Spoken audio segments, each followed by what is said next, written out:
Everyone thinks New Year's Eve is about hope, about fresh starts, about leaving the past behind, but nobody ever talks about the moment right before the clock hits 12, when time itself seems to hold its breath, when the entire world waits together in silence, and you feel like something is about to change whether you're ready for it or not. That was how it felt in my town that night. Wrong. Too quiet. Too still. I was sitting in my bedroom, staring at my phone, watching the minutes tick closer to midnight while fireworks popped faintly in the distance and people shouted and laughed outside. But inside my house, there was only the low hum of the heater and the strange feeling that I was being watched by something I couldn't see. My best friend Marcus had texted me earlier. "Bro, this year better not be cursed loudly." I laughed at the time. I wish I hadn't. At 11:59 p.m. my phone buzzed. Not just mine. Every phone in the house buzzed at the exact same moment. My mom's, my dad's, my sister's, all vibrating in perfect unison like something had just sent a signal through the air itself. I looked down at my screen. Unknown number. The message was only 4 words. "This year you die." For a second I thought it was a prank, some stupid mass text, but then I heard my mom gasp in the other room and my dad curse under his breath, and my sister whisper, "What the hell is this?" I ran out into the living room. They were all staring at their phones. The same message. The fireworks outside exploded into the sky, bright and loud, and everyone in town started cheering as the clock hit midnight. A new year. A new beginning.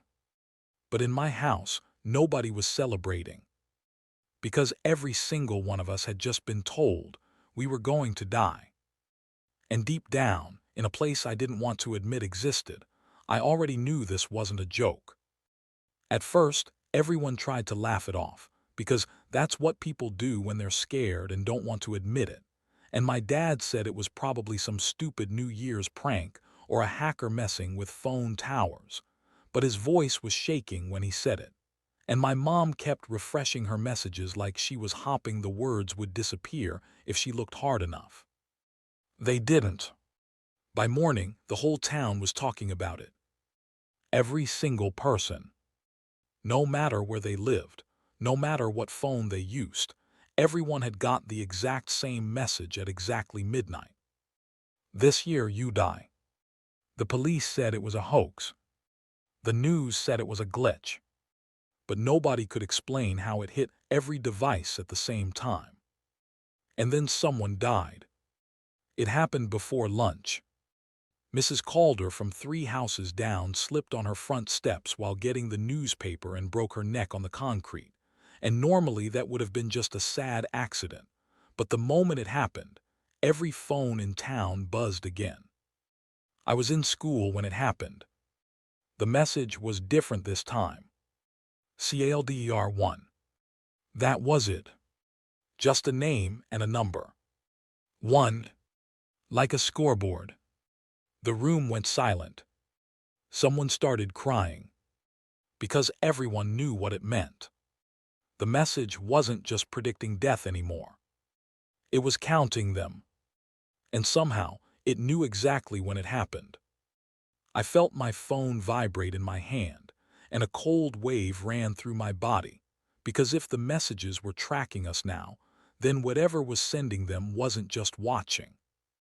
It was in control. And we had all just become part of its game.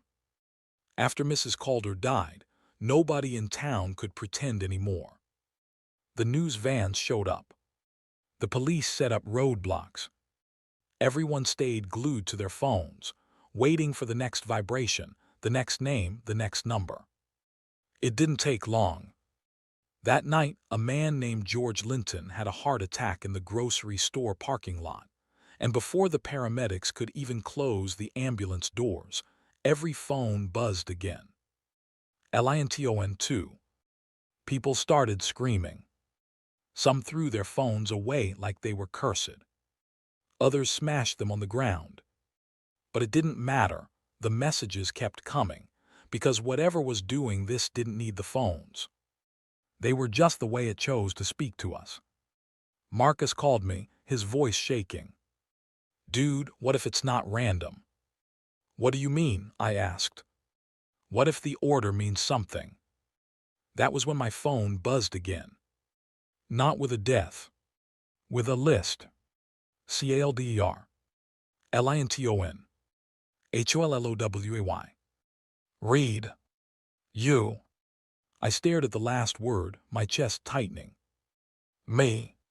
I was on the list. And whatever was controlling the year had just told me that I wasn't going to be last. After I saw my name on that list, I couldn't breathe for a few seconds, like the air itself had suddenly become too heavy to move through my lungs, and all I could do was stare at my phone, as if the word "you" was burning straight through the screen and into my brain, because up until that moment the deaths had felt distant, tragic, but still happening to other people. And now suddenly, the thing sending those messages had reached out and pointed directly at me. Marcus came over that night because neither of us wanted to be alone, and the whole walk to my house felt wrong, like the town itself had changed overnight, because there were no kids outside anymore, no music, no fireworks left over from New Year's Eve, only dark windows and curtains drawn tight like everyone was hiding from something that might be watching. "What if it's not just predicting the deaths?"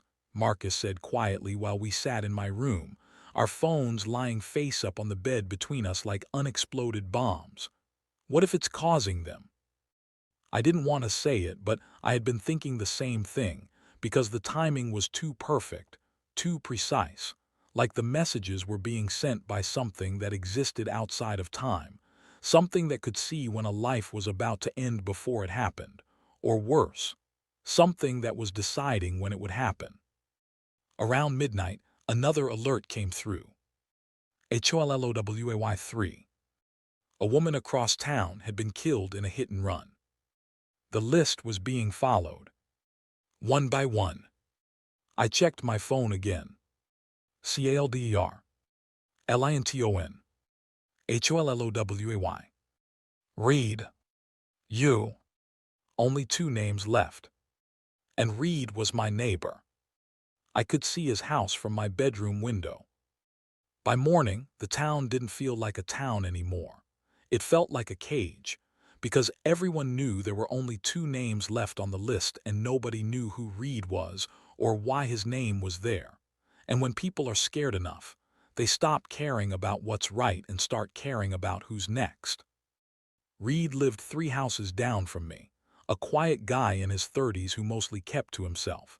And by noon there were already people standing outside his place, whispering, pointing, watching him through his windows like he was some kind of walking curse. And when I saw that, something inside me twisted, because it was like the town had decided that if Reed died, the rest of us would be safe. I texted Marcus. "They're watching Reed." He replied, "Yeah, they're saying if he leaves his house, it'll trigger the next message." That was when my phone buzzed again. Read next.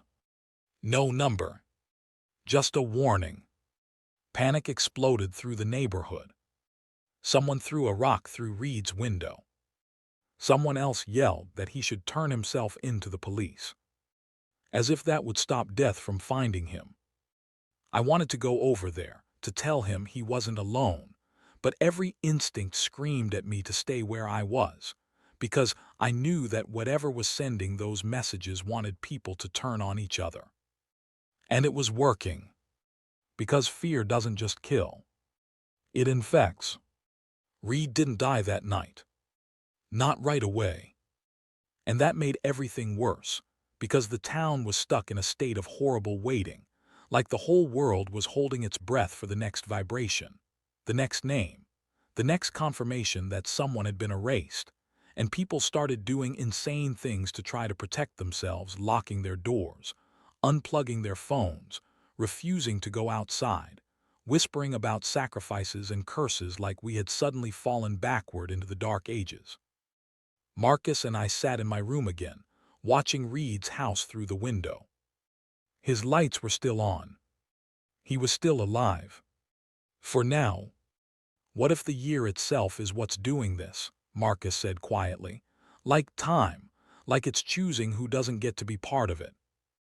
I laughed weakly, but something about his words made my skin crawl, because ever since midnight, everything had felt different, like the calendar had flipped into something that wasn't meant for us, something that didn't follow the same rules. That was when my phone buzzed. Not a name. A sentence. The year must be fed. I realized then that this wasn't about punishment. It was about balance. Something had entered the world when the new year began, and it was using us to stay alive. By the time December 31st came back around, the town barely resembled what it used to be, because a year of living under a death sentence changes people in ways that never fully heal. And even though the streets were decorated with lights and banners that said Happy New Year, everything felt like a lie, like we were all just pretending that the clock wasn't about to start the whole nightmare all over again. Only 2 names had ever appeared on the list after Holloway. Reed. You. Reed was still alive. So was I. Which meant one of us was about to die. The messages had stopped coming months ago, as if whatever controlled them was waiting for the exact right moment to finish what it started.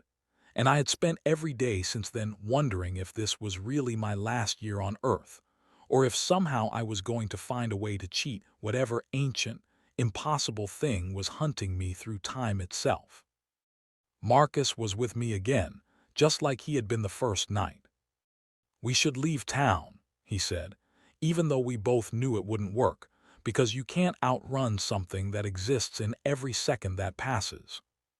Outside, people gathered in the streets, watching the countdown screens set up by the city, cheering too loudly, laughing too desperately, like they were trying to drown out the fear that was humming beneath everything.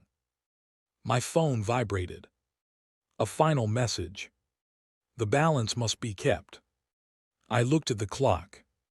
11:59 p.m. 60 seconds left. Somewhere in the town, Reed was breathing. So was I. But only one of us was going to see the next year. And what the town becomes as midnight approaches. By the time the sun went down on December 31st, the entire town felt like it was standing on the edge of a cliff, staring into something dark and endless, because everyone knew what the messages meant now, and everyone knew that when the clock struck midnight again, the thing that had been feeding on us for a year was going to demand another life, whether we gave it one willingly or not. People didn't wait for it to happen. They tried to stop it. Some broke their phones. Some shut off their power. Some left town, driving into the night even though every road out was lined with police and reporters and people who didn't know what to believe anymore. Reed didn't leave. He stayed inside his house, every light on, every curtain closed, like he was trying to build a wall between himself and the future. But fear doesn't care about walls, and neither does whatever controls time. I went to his house before midnight. I don't even remember deciding to go. I just knew I had to see him, had to look into the eyes of the other person who was standing on the same edge of oblivion as me, because something deep inside me was starting to understand a horrible truth. This wasn't about Reed. And it wasn't about me. It was about choice. Reed opened the door just a crack, his face pale and hollow, like he hadn't slept in months. "They're watching us," he whispered. "The whole town. They think if one of us dies, they'll be safe." He wasn't wrong. Through the windows, I could see shadows moving outside, people gathering in the street, pretending they were just here to celebrate, but really waiting to see who would fall. My phone vibrated again. A new message.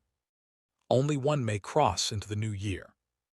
And for the first time, I realized the truth. The year wasn't killing us. It was choosing who was allowed to live. The message stayed glowing on my phone like it was burned into the screen.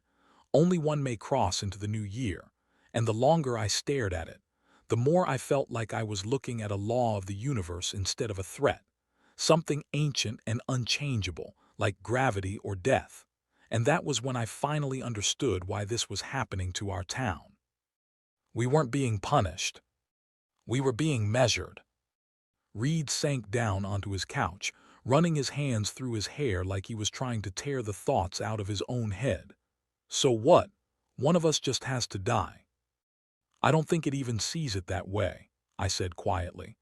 I think it sees it as balance, like the year itself is a living thing that can't survive unless it takes something with it when it's born. Outside, the crowd was growing louder, more restless, the sound of voices blending into a low, hungry hum, and I realized something that made my stomach twist. They wanted this. They knew if one of us died, they would get to live.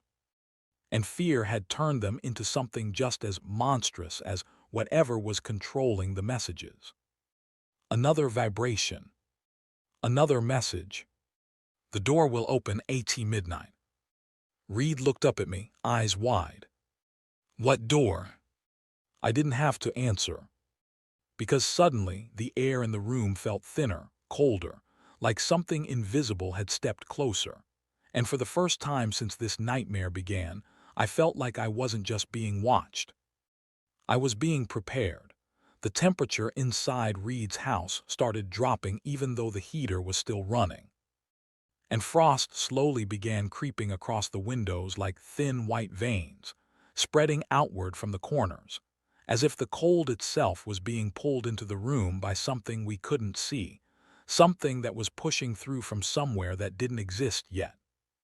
Do you feel that? Reed whispered. I nodded, because the air felt thick and heavy, pressing against my skin, and with every breath I took, it felt like I was inhaling something old, something that had been waiting a long time for this exact moment. My phone buzzed again. 10 minutes. Outside, the crowd had fallen silent.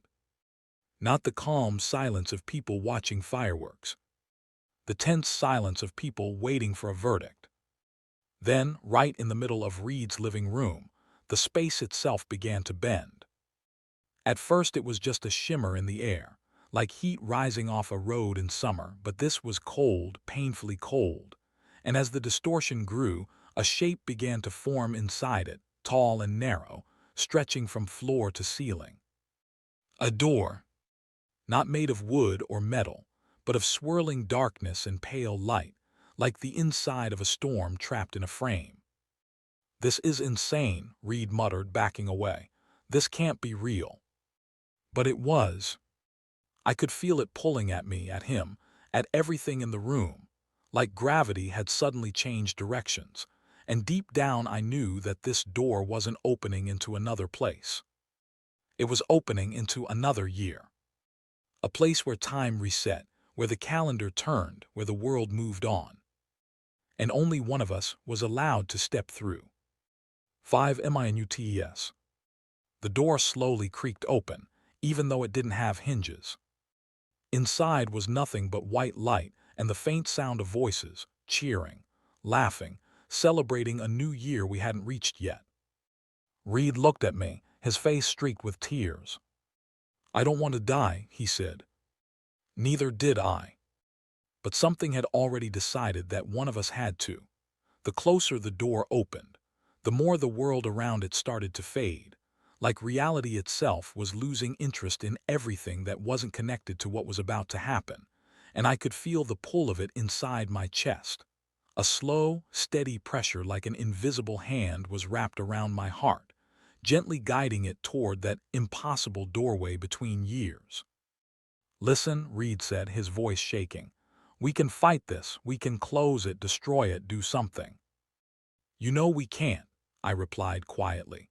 And that was the worst part of all, because there was a deep, terrible calm growing inside me. The kind that comes when you finally understand a truth you've been running from. Because the messages, the deaths, the list, the waiting, all of it suddenly made a horrible kind of sense. The year wasn't cruel. It was hungry. It needed one life to stabilize the transition from one cycle of time to the next, the way a fire needs fuel to keep burning.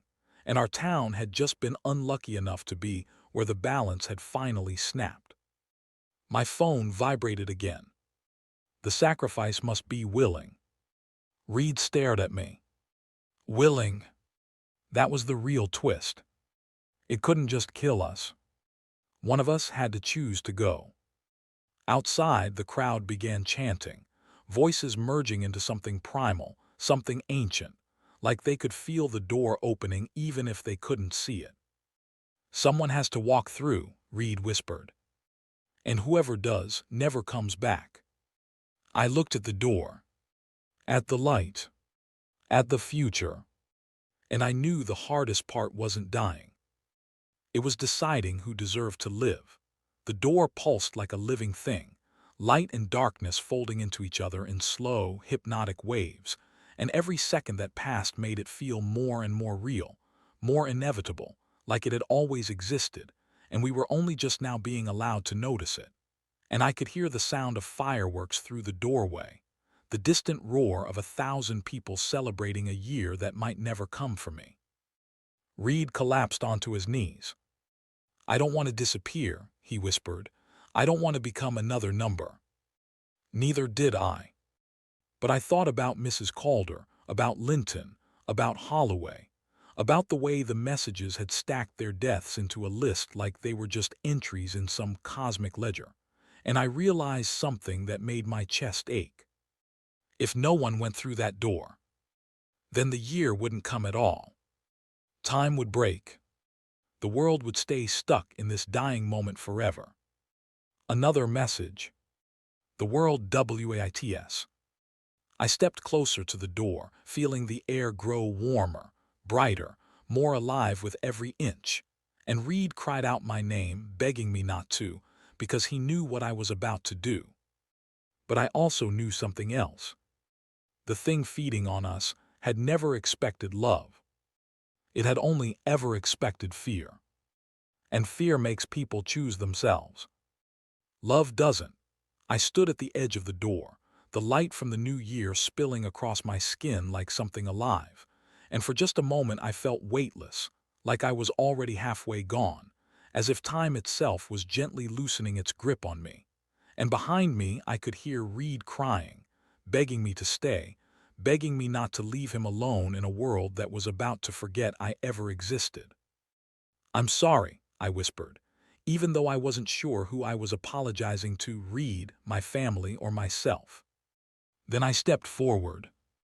The moment I crossed the threshold, the door slammed shut behind me with a sound like thunder, and everything went white, blinding, endless, as if I had fallen into the heart of time itself. And for a second I thought I felt hands grabbing me from the darkness, cold and desperate, trying to pull me back. And then, midnight. Fireworks exploded. The new year began.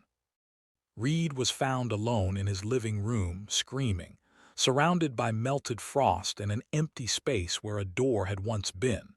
And when people checked their phones, the list was gone, erased as if it had never existed. The town was safe. Or so they thought. Because across the world, at the exact same second the clock struck 12, millions of phones vibrated. A new message appeared. Thank you for the sacrifice. Next year will require more. And somewhere beyond time, in a place that wasn't quite alive and wasn't quite dead,